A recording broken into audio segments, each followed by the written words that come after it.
Hey everybody, welcome back to another episode of Ask Kati Anything. I'm your host, licensed marriage and family therapist, Kati Morton. I'm so glad that you're here. I want to let you know out the gate before I forget that I'm hosting on October 19th a workshop about healing from childhood emotional neglect. You can find more information out about this and purchase your ticket over at katimorton.com. You go to the shop and you'll see it right there at the top. It also, I believe, will be on the homepage of katimorton.com, but you can go find out information and buy your tickets there. It will be a live event and it will also be recorded so that you can access it later. So it doesn't matter if you aren't available on the 19th of October, but that, it would be nice because then you can chitty chat with me and get your questions answered, but you can always access it at any time. And even if you listen to it live, you can access it later too. So it'll be recorded and available to you. I hope to see you all there. Now, this week, we have a lot of great questions as per usual. The first question out the gate, we're going to talk about trauma and PTSD and how that can affect our dreams and what we can do to mitigate those nightmares. Then I'm going to explain how we can best support our children if we think or know that they're going through a mental health struggle. Then I'm going to talk about how much something we experienced affects us and how do we even know if it really did, and why we can overshare with our therapist up front and what that can say about us as someone who does that. Be interesting to dig into that. Then I'm going to offer some regular, or what I would call basic, anger management tips for those of us who struggle with either internal or external anger. And finally, I'm going to get into how having a TBI, or a traumatic brain injury, can affect our mental health as well. And if you want your questions answered, if you keep asking them, or you don't want to ask them publicly, you can join my Patreon page. Go over to patreon.com/Kati Morton. At the $20 tier and above, you have the ability to message me every month with your question, and I answer them anonymously on a live stream. There's also an extra live stream where you don't get to have the anonymity. You could create a username and be anonymous, but you can ask your other or any additional questions that you have live during that time as well. And actually, if you join now, well, this will come out a couple weeks, I guess, but just know that in the first 2 weeks of the month, you can decide when you want to join, because the live stream's usually the 3rd and the 4th weeks of the month. So I try to space them out and give you some time to get your questions in. Without further ado, let's jump into question number 1. This question says, Kati, I would be super grateful if you would discuss trauma and PTSD dreams, particularly how to decrease them and how to recover after having them. Now, I did an interview with Dr. Jalal, it's Jalal, on my podcast. And if you probably look him up, just Kati Morton, Dr. Jalal, it should come up. Or if you want to look up like nightmares, Kati Morton, it should come up there too. He does a shit ton of research. That's like all he does is research about night terrors and the kind of paralysis that can come along with sleeping and why that happens, and when we think we can see like shadowy figures in the room. He talks about all of that stuff. I find it really interesting and fascinating as a whole. So you can check that podcast out for more information about that specifically. But when it comes to the therapeutic piece, right? If you were in my office and you were asking me like, hey, I think I'm having these nightmares, or I'm having, like you said, trauma dreams, because we can have dreams or nightmares, whatever you want to call them, and it can feel like those are flashbacks, like the trauma, the abuse, the whatever we sustained is happening to us again. I even have friends of mine who swear that they'll just like be in a panic attack all night and they don't feel rested as a result of these. And so I want you to know that as we work through the trauma, unfortunately, these will get more intense. But the good news, a random silver lining, is the fact that if these are even happening, that means that our brain and body feel like it's okay enough for us to start working through it. When the trauma is still currently happening, our brain will often tuck that stuff away so deep, either to like repressed memories or cause us to dissociate so we're not present in the moment as things happen. And so the fact that these types of thoughts, memories, and things like that are coming up, it does mean that we feel like we're in an okay enough place to maybe start the process of moving through it. So I always like to tell people that, because even though it doesn't feel good, at least that means that we're getting forward momentum, that we're starting to move through it. And then as we do the trauma work, these can get more intense because we're kind of opening up Pandora's box. And so our brain is going to like pull out all of the things that happened that it can remember, and it's going to try to process it through in our dreams. It's trying to do the work that it didn't have the opportunity to do before, right? And so just keep that in mind. However, there are a couple things that we can do. Number one is having rituals around bedtime that are very soothing to our nervous system. If you find your nervous system being like like what I'd call overregulated, where we're queued up, like anxious feeling, we're going to want to do those body shakes. We're going to want to stomp our feet. We're going to want to, get that energy out. If we find our system needs to be up-regulated, because I was watching this, I think it was Huberman's podcast. It was an interview anyways with someone where he was talking about the fact that when we say nervous system regulation, what we really mean is trying to find that sweet spot. And that doesn't mean necessarily that we need it to be increased or decreased. It depends on our sensation and what we're going through. So if you find yourself overly queued up, which is more how I get, where I get anxious, I take deep breaths, I start to feel like really overwhelmed that way, I need to bring my nervous system down. Hence why body shakes really work for me. And getting that out. Ooh, it just really helps. Soothing music even also helps me. ASMR. But then if you need to be upregulated, if we find ourselves in freeze where we're just kind of like numbed out, and that also feels like in the same sense, it still doesn't feel good. When you be upregulated, that's where like ice water, like dunking our face in cold water can help. It can also help for us to maybe like go for a walk. It could help for us to talk it out or to journal. We might need to have a little bit more activity, a little bit more, focused. I guess, I don't know if I want to call it focus activity, but something like that, like a focused coping skill that allows us to kind of get our system back. And there's a lot of overlap here. You have to figure out what works best for you, but just know that regulation means we're trying to bring it into the like baseline or this middle like window of tolerance. We don't want to be too queued up that we're like in fight, flight, or feeling overly anxious, overwhelmed. And we don't want to be below or under regulated where we're in dissociation and freeze and stuff like that. So that's why it's important we try these different ones out. Now, if we're struggling with PTSD or trauma-based dreams, we're going to want to do some regulation before bed. And we're going to want to have a ritual, just like we would with kids. It sounds silly, but we get children ready for bed and like eat dinner, and then we have bath time, and then we read books, and then we go to bed, or whatever the steps are. And as adults, we need that as well. Just because we get older doesn't mean we don't need a ritual, because it helps our brain and body ready us to go to sleep. I also was reading an article. I've been going down a research hole because I'm writing my book, so enjoy.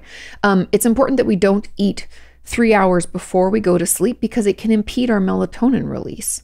And it also affects like metabolic stuff, but that all like ties in together to allow us to go to sleep more quickly and to stay asleep. So that's another little tidbit, but having a routine is going to be incredibly helpful. Now, aside from those types of things, having the rituals, maybe we keep a piece of paper or notebook by our bed. So if something does pop into our head that we feel overwhelmed, we can jot it down, kind of get it out. All of that can be really beneficial and help us go to sleep more quickly. But then if we still find ourselves having dreams, or we have insomnia as a result, we wake up in a panic. This is like every night. It's affecting our ability to do our job or be, a partner, a parent, whatever we need to be in our life. That's when we want to talk to our psychiatrist. And a lot of people in our community have found some medications to be beneficial. I'm not a psychiatrist, I'm not a doctor, but you'll want to talk to your physician about this, because they can prescribe. There are some medications that we find to be incredibly beneficial for trauma or what I would call like panic type dreams. And the medication that we have found to be the most beneficial is prazosin. Again, talk to your doctor. I'm not a medical doctor, but that is one that a lot of people in our community have utilized to manage their nightmares, and other clinicians of mine that I've known, psychiatrists, have spoken about how effective that can be. So talk to your doctor, ask about it. But those are really the best ways that we can manage that. Okay. And hang in there. I want you to know that it does get better as we move through our trauma and process it. Those do go away. Okay. Let's move on to question number 2. It says, "Hi, Katie. I have a teenage daughter who is the light of my life and a great kid. She's incredibly empathetic, kind, creative, and doesn't get up to any real trouble other than a little attitude with me here and there." I mean, she is a teenager, right? "But I worry about her mental health. Her dad and I had a difficult separation some years ago, and he drops in and out of her life. Also, she has struggled with anxiety since childhood and is very hard on herself. When she was smaller, I had her in play, art, and animal therapy to help manage her anxiety, but she'd always be positive for the first month or so and then hate going. Now she's so self-critical, but absolutely refuses to see anyone. I try to keep it casual and supportive when she tells me she's struggling. She is very open with me about this. That's great. And I drop a suggestion every couple of months, offering to arrange for her to talk to someone, but she isn't interested. How can I help an anxious, internalizing teen who is absolutely brutal to herself when she is opposed to therapy? We do have a good network of beautiful women friends that she loves and who would support her, but she doesn't reach out to anyone and instead blames herself and keeps it all inside. Thanks for all you do. I love this question. First of all, you're doing a great job. Sometimes I think parents need to hear that because it's a thankless job in a lot of ways. And you're kind of, in the shit with it a lot and like fighting through. Like a lot of my friends right now are in like, they have little kids, like toddlers. So it's very thankless. And when they're teenagers, my friends tell me that they can be really mean and say things. So you're doing a great job. Your daughter's doing a great job. Now, what you're doing already is all that I would tell you to do. We can't force anyone to go into therapy. And sometimes if we push too hard, we can push them away. And you are a great resource to her. That's why she comes to you. And so I think it's fine every so often to be like, oh, if you change your mind, I can set you up with a therapist if there's somebody you'd like to talk to. I think that's all great. But what I would encourage more is the support of women friends, her friends, your friends, family friends, the whole group of people. I would encourage her to reach out. Like if she's having a bad day, if she says, I just don't feel very good, be like, do you want to reach out to one of your friends? I know it like goes against how we feel, but sometimes that's what makes me feel better. And we can encourage that, not strongly. Again, casual, light. If she says no, be like, okay, that just helps me sometimes. And then the second piece, so along with doing what you're already doing and encouraging a little bit more like community support, is leading by example. So if you have a shitty day, I encourage you to say something to her about it. You don't have to share everything. There's boundaries and healthy boundaries between, parent, child. But you can say something like, yeah, I'm having a tough day, or I don't feel very well. I'm going to reach out to one of my friends. I just feel like I just need to vent. I just need to get out of the house a little, And we just share a little bit and we go do that thing. Or, if you're feeling overwhelmed, you start journaling. And if she pops in, be like, oh, I've just been feeling a little overwhelmed, I'm journaling. So instead of telling her what to do, we're showing her ways that she can manage. And to be truthful, as a parent, especially of a teenager, that's like the only way that they will for sure hear us. And you have a great relationship with her. That's why I want to be really cognizant of that and not push too hard, because I don't want you to lose that. And I don't want her to lose that, right?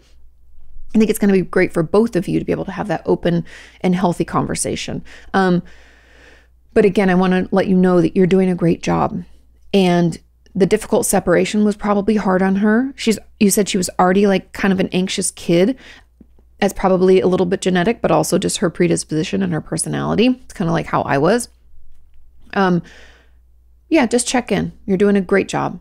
And when and if she's ready, we'll get her there. And also when she does go to college, or if that's her path, you can look into what's accessible, what resources are available. That's actually, I started therapy when I was 15, and I went for probably like a year, maybe a year and a half. And then I didn't go, I don't think my senior year of high school. And then when I got to college, I went again. And so it felt kind of honestly a little bit more empowering and different to pick it myself, to like choose therapy. Felt way more empowering than it did when I was younger, because that was kind of part of like family therapy. And then I wanted to go on my own. And so yeah, you could look into that for her too, and just say, hey, it's available if you want it. But again, we can't force anybody, and not that you're saying you could, but all we can do is just be there, check in, and lead by example. Okay. Moving on to question number 3, this question says, hi, Katie, how do we know if something that we experienced actually affected us? And if so, the severity of which it impacted us to make us who we are today? My therapist will be going on maternity leave again for the second time within the last few years, and it is expected that she will be away for an extended period of time, potentially up to 2 years. Jesus criminy. That's good for her, but what are you supposed to do? Wow. I'm going through an interesting period. I say interesting because I've been trying to figure out for months now how and what I'm feeling about this situation. Yeah, that'd be overwhelming for me. It says, for context, I was told I have alexithymia with my depression and anxiety. Alexithymia, if I remember correctly, I might be not getting the full definition, but it's essentially when we aren't able to identify emotions. It's almost like we don't know how we feel. And it makes it really, really difficult. Yeah, it says alexithymia is a term to describe problems with feeling emotions. Oh, interesting. In Greek, it loosely translates to no words for emotion. Fascinating. Okay. Anyways, let me see here. And intellectually, I can see how it would be disruptive for someone in my situation, 100%. But on the other hand, I find it difficult to accept that it is affecting me more than I would like to admit, and more so than the first time around. Maybe because we're in an interesting time right now in our life, and potentially our relationship with our therapist feels a little bit closer. Also, we could remember, because it happened before, we remember what it was like and we know how hard it was. So it's like, oh, we got to do this again. For her first maternity leave, she was anticipating coming back after 3 months, but because of COVID and everything, it turned into 2 years. So this time, there's the difference right there. So this time, I'm trying to prepare myself for her not to come back at all. You often say in your podcast to look into the reason why we react a certain way, and an example you gave in one of your podcasts led me back to times when I was younger. And my parents would often say to me how if I continue to do something, or if I don't stop doing something, that they'll kick me out of the house and I have to live on the streets. They've also said things like, if you ever get married, your partner would leave you, or you'll get a divorce if you don't change or don't stop doing something. Wow. I've never really thought much about these until now. That sounds like emotional abuse, by the way. Adult me can see how these could be potentially harmful, yes. But I'm not sure kid me or teenage me ever felt that way. I'm sure you were hurt by that. I think my parents said those things as cautionary tales, and they didn't mean to harm. Just because someone doesn't mean to harm doesn't mean that harm isn't done. My parents were emotionally unavailable to me, just as their parents were unavailable for them, mainly due to our cultural background. I know, I understand. As I'm starting to learn more to recognize, describe, and actually feel my feelings, the deeper I dig, the more I wonder if the connections I'm making are truly what they are. Like, is it because of these experiences that I now have trouble letting things or people go? Of course, because you always thought you might be abandoned. And why I feel like I can't be in a relationship with someone? Or am I just blowing things out of proportion after the fact and blaming the past for everything? How would I know if I'm not making false connections and just making things up? Thanks for your channel. It's been a great source of easy to understand and enlightening information. You truly have a gift in what you do. Oh, thank you. I'm so glad it's been helpful. Now, there's a lot to unpack here. But like it or not, we are all affected by our past. It doesn't mean we're blaming everything on our past, because the thing is just because shit happened to us, that doesn't mean we have to act this way today, right? We have a choice. We can choose to get better, to better understand, to try to change our behavior, even though it's really hard and uncomfortable. We can do it, right? I make a whole living off of the fact that we can change, we can grow, we can become better versions of ourselves, right? And so you aren't blowing this out of proportion. I think this connection is probably really key and could be incredibly healing for you, because the thing about emotional abuse and emotional neglect, because you said that your parents were emotionally unavailable for you, and it sounds like when they were in your life and were interacting with you, it was to scare you, to use like threats as a way to keep you in line, like you said, cautionary tales. Now, we've all had things like that from our families growing up. My grandma used to make up all sorts of funny stories about like how this is just like silly grandma things, but just because I love her and these are hilarious, I will share them with you. Maybe your grandma said similar things. She used to tell us that there was this mom, because we didn't like to eat the skins of the potatoes. She'd make baked potato and we'd scoop everything out and leave the skin. And she would say that there was this poor family, this mother who had 4 children. The husband had died at war, and she only ate the skins, and she let her children have the insides of the potato, and they all died and she lived. Like, why would you tell that to your child? My grandma said that about potato skins and about the crusts on bread. Like that there's, I don't know. You guys, ridiculous, right? But obviously she was raised on stuff like that. And so she passed it on to us, and I never believed her, but it was just funny. But parents can pass these things down, and they pass on their own, like you said, their parents weren't available for them. So they're reenacting the behaviors that they knew, even though it's not what's best. And it's no shame in that. All of our parents did that, right? No one's parents are infallible. If you are a parent, we're not infallible, but it does affect us. And them saying things to the effect is super abusive, super emotionally abusive, that if you ever get married, your partner's going to leave you. It's like they tried to instill fear of abandonment in you over and over and over. We're going to kick you out. You have to live on the streets. What? Children have no resources. You can't do anything about that. That makes you potentially not feel safe in your own home. Concern that if you do, it could also cause a lot of anxiety, make you an extreme people pleaser, and have this urge for perfectionism. It's essentially what I'm writing about in my book, about this illusion of control and how we always try to take control back in any kind of way. And in your case, I could see that happening. And so all of that is affecting you today. And the reason that I know that is because you're feeling it, because you're making that connection. We don't make connections willy-nilly, especially if we're questioning them, even less so that we are, likelihood of us making connections. But the leaving, the abandonment that you're feeling from your therapist is bringing up all these old wounds, all of these things that your parents used to say that are really harmful and abusive about, you being on the streets and getting divorced and someone always leaving you, essentially that you're not good enough. And whatever you internalize from that, this is exacerbating, it's bringing it back up. And so you are not blowing things out of proportion. The way that we know things affected us is essentially we're going to be affected, but it's if there's behaviors that we don't like in our life and we're trying to figure out how to act in a different way, and it keeps pulling up these old memories. Like you said, I hadn't thought about this in a while, and it pulled it up because it's connected. Our brain's fascinating that way. That's the magic of working through trauma memories, and the reason that it will process others that are similar is because our brain has connected them. And so really, these connections are truly what they are. The sooner you can acknowledge and speak to younger you, there's probably a lot of inner child work. I know you say adult me can see how this could be harmful, but child me didn't feel that way. Do we know? It clearly was scary. I would be scared. It's also hurtful. And that might be, it's not a far jump to say if your parents were if you get married, they're going to leave you, and you've never had a romantic relationship that lasted. That's not a big jump, especially if you don't feel confident in who you are. There's a lot of ripple effects from this. Just think about it. So take some time and do your best to validate that, what happened was emotional abuse, to validate that it was hurtful.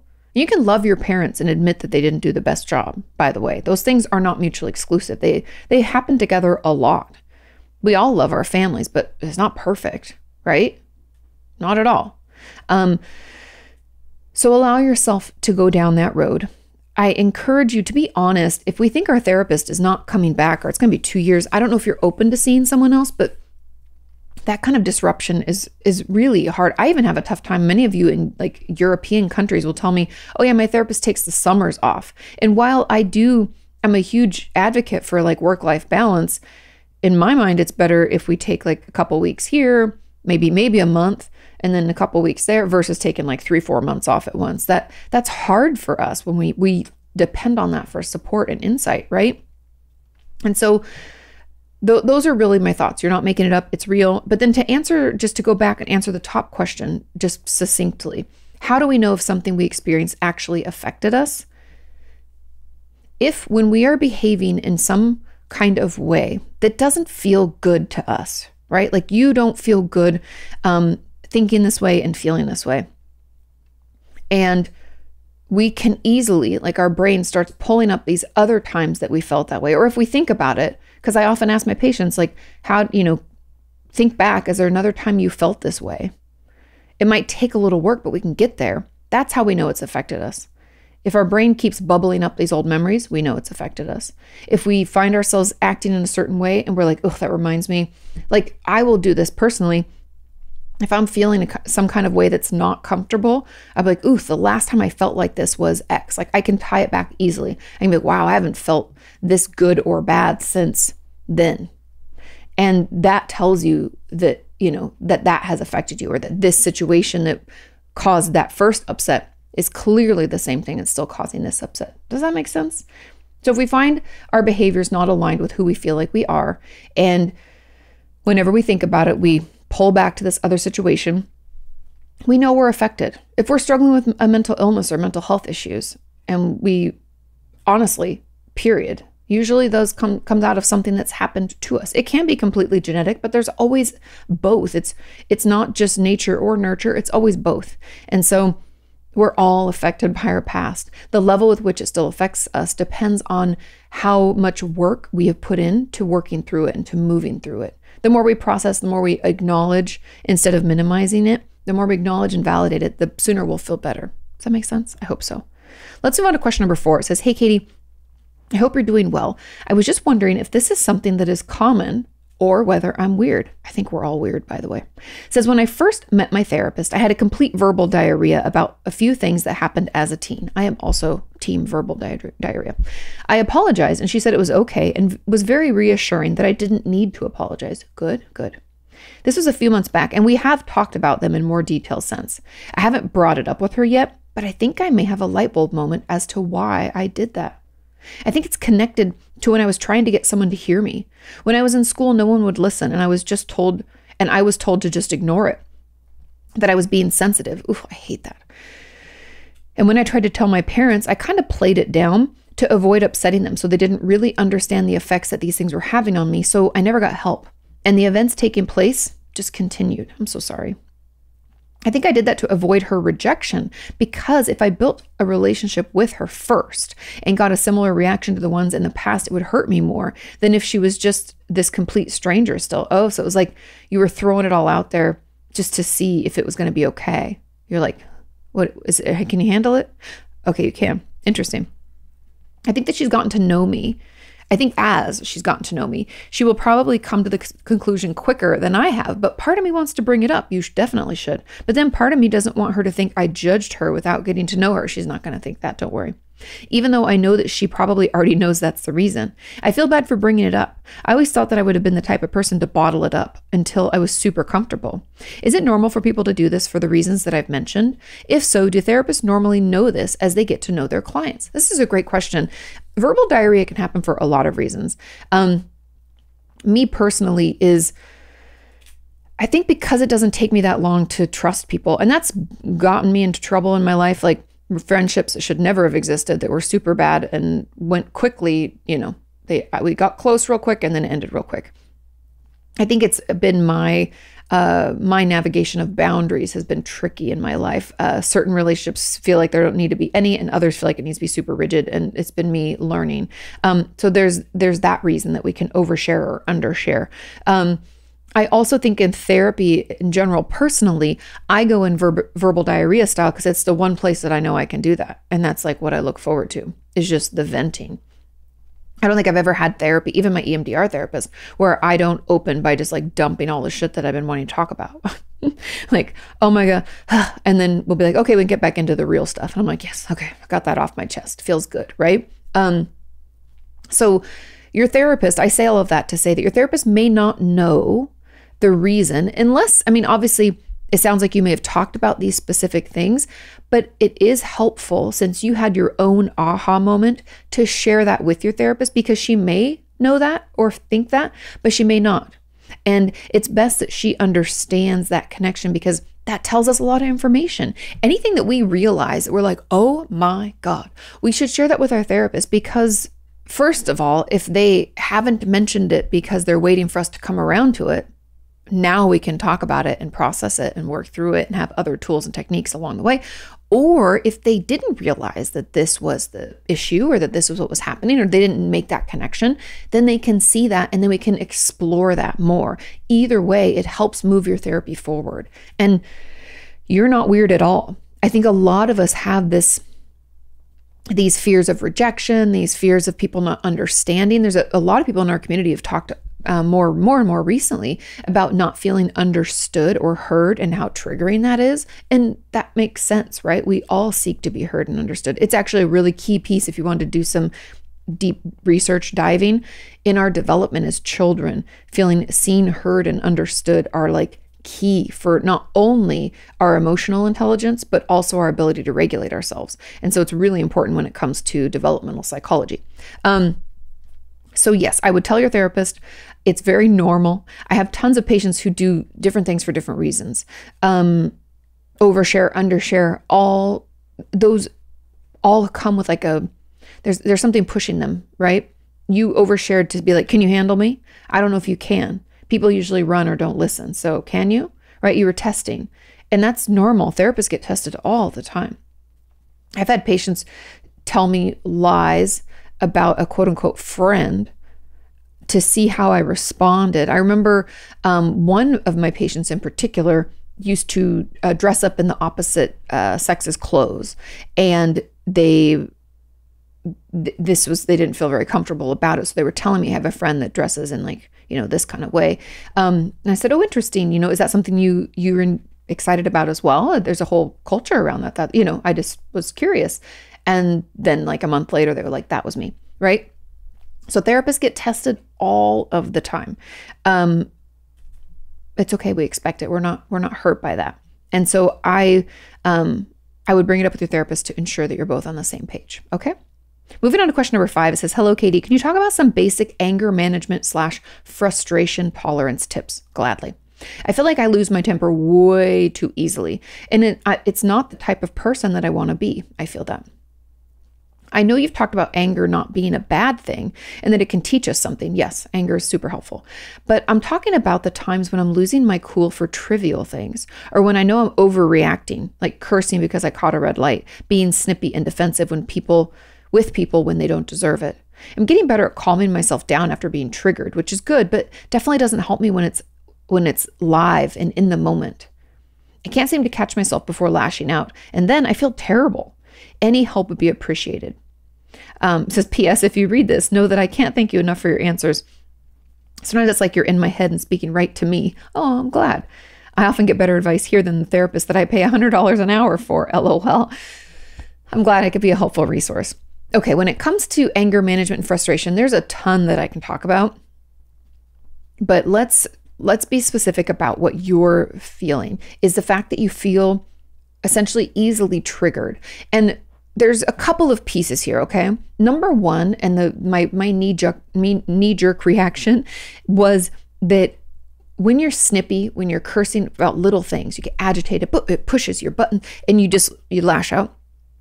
What that means is we have no resilience.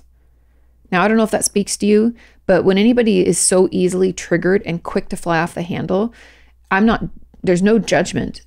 I just know that in the same way that I would cry, because I'll cry easily when I have no resilience, some people get angry, get triggered when they have no resilience. And I can also go that direction too. So what I mean by that is that we need to build up that window of tolerance. And we call it the window of tolerance because it's essentially you can open it more and more and more. And as the window gets bigger, that means we have more space for life's ups and downs. I hit red lights. This person cut me off. I used to talk about it like poker chips. A lot of people in the chronic illness community use the spoons analogy. But because we're not talking about chronic illness, let's talk about poker chips. When I took this anger management course, back when I first became a therapist, you guys, I don't know if you know this about me, but I got like every certification that I possibly could. I was a certified grief counselor, a certified anger management counselor. I got my DBT certification, my ACT, like I did all the things. And when I was doing the anger management, a big piece of it was this poker chip analogy where if we got a good night's sleep and we got a shower and we ate breakfast, and our mornings just going off without a hitch, the amount of poker chips we wake up with gets added. We add a couple to it. Oh, I woke up, I feel rested. Oh, I got a shower, boop, boop. We throw a couple more in. Then when I go out on my daily drive to work and that person cuts me off, I'm like, oh, don't worry about it. And I might throw out a poker chip or two because it costs me a little bit to not get agitated. And then I show up to work and they're like, you didn't send that thing over that you said you sent on Friday. And you're like, oh, you throw out 2 more poker chips as you say, I'm pretty sure I did, but I'll double check, right? What I mean by that is if we wake up with no poker chips, that's no resilience. When something happens, we don't have it we can't throw out any chips. We lose our shit instead. And so we need to build that up. And the way that we build up resilience is is really there's no limit to the amounts of ways that we can. Number one, basic needs. And I don't say basic to mean easy, but I mean basic to just like stick to the basics. Sleep, food, connection with others, and taking care of any illness. And I'd even throw in like showered recently, because shower can change your life sometimes. Sometimes you just need like reset, like a hard reboot, and a shower can do that. But, you know, have you drank water today? Did you get a good night's sleep last night? Did you eat enough food? Yeah. Have you connected with someone who knows you, who gets you, who is a good friend or family member who you really connected with? Have you done any of that? Those are all basic ways, important ways to build up our resilience. And then from that, we can go into like, you know, do you have a safe outlet to vent, like therapy, journaling, something like that? Do you take time for yourself and do things that you really enjoy? Maybe you like to go horseback riding, or you like to walk your dog, or you like to peruse Trader Joe's. Guilty. You know, what is it? Maybe you'd like to go to the movies. I don't know. What are the things that you like to do? Do you make time for those things? So all of that, those are all different ways that we can build up resilience. And that's obviously not an exhaustive list, but that should get you started. And I believe that that will give you a little buffer between something happens and I lash out. Now, on the flip side are other ideas, I guess, because resilience is just one piece, and that was my knee jerk. That's where I'd go if you were my patient and this was what you came in with. That's what I would build first. But I honestly think that anger, even personally, anger is it's a helpful emotion. It tells us when things have happened to us that needed to be addressed. And when anger has bled into other parts of our life where essentially it doesn't need to be addressed, like that person, you know, we caught a red light. Why are we so angry? Or that person cut me off, or I'm snippy because, I don't know, you know, people reacted differently to me, and I get so annoyed. That tells me that there was a situation that occurred that I didn't feel safe to express myself, because anger is protective. Anger tells me where boundaries have been crossed, where I don't feel heard, where I don't feel important, and where I feel almost like unworthy is probably a big piece. But those might be different. I'm just speaking personally / professionally what I've seen. Those are common reasons for us to feel angry. And it's really because we feel hurt. But anger is the emotion, the prominent, the loudest, the protective one. And so if you're feeling angry about these other things, I'm curious if maybe, and this might take some journaling work, like, are there things that have been happening in your life where you don't feel, you know, seen, heard, important, valued, worthy, whatever it might be. And so it's coming out here because, you know, that's usually, at least for most people, that's what happens. That's what's going on. We never allowed ourselves to express the frustration, the irritability, even the anger or the hurt. We never allowed ourselves to express it with that particular situation. So now it's like bleeding into everything. Because that's the thing about emotions, is that there's that quote from the movie. I'm forgetting the name of the movie right now, but it's like, emotions are like children. You don't want them driving the car. They'll for sure wreck it, but you also can't put them in the trunk, right? That's not appropriate. You need them in the back seat. And you need them in the back seat so they can be seen and heard from and attended to as needed. And often when we have like displaced anger, displaced, grief, displaced upset, it's because we've tried to throw them in the trunk, and it will ooze out into others, start pushing into the cab of the car, whether we're ready for it or not. So that's a long-winded answer. I hope that that's helpful. Keep me posted, okay? Final question. Question number 6 says, "Hi, Katie. How does a brain injury impact someone who also has complex PTSD?" This is a great question. I was in 4th grade when I had an accident and I received some brain damage on the front of my brain. It's important to know where the brain damage took place. We'll talk about this. I also grew up with emotional neglect and abuse, physical abuse, witnessing domestic abuse, bullying, and sexual abuse. I know that's a lot. And I know complex PTSD takes some rewiring of your brain to overcome. I just wonder if I struggle more than most because I also have that TBI to work with. Are there any tools or tricks to make it easier? I am in talk therapy and EMDR. Okay. I feel like there's probably like a full video about this, but it would take me, I'd want to do it properly. Like, I have a friend who does research like neuroscience research up at Stanford, Dr. Ben Ryan. He's a great guy. I'd love to talk to him and see if he knows more. I'm not a neurologist. And when we have a TBI, or a traumatic brain injury, that's what TBI stands for. When we have a traumatic brain injury, it obviously affects us depending on where the damage is done. But in general, think of our brain as like it's the hard drive of our body. And so this person's being on the front of their brain. So probably most likely their frontal lobe, prefrontal cortex, all of these parts that essentially, when we learn about the brain in school, we learn that this is kind of like where your personality is. This is where we formulate organized thought, put it into sentences, and express ourselves. It also helps. It's like the adult part too. I've talked when we go into our stress response, like fight, flight, freeze, that the prefrontal cortex goes offline and it's just survival. And so that means that we're not like really thinking things through. That's why we can act impulsively, say things we don't mean, do things we don't mean when we're in that state. And so if we have TBI that's affecting the front part of our brain, it's definitely going to affect emotion regulation, because that's in there too. And I believe there is a ton.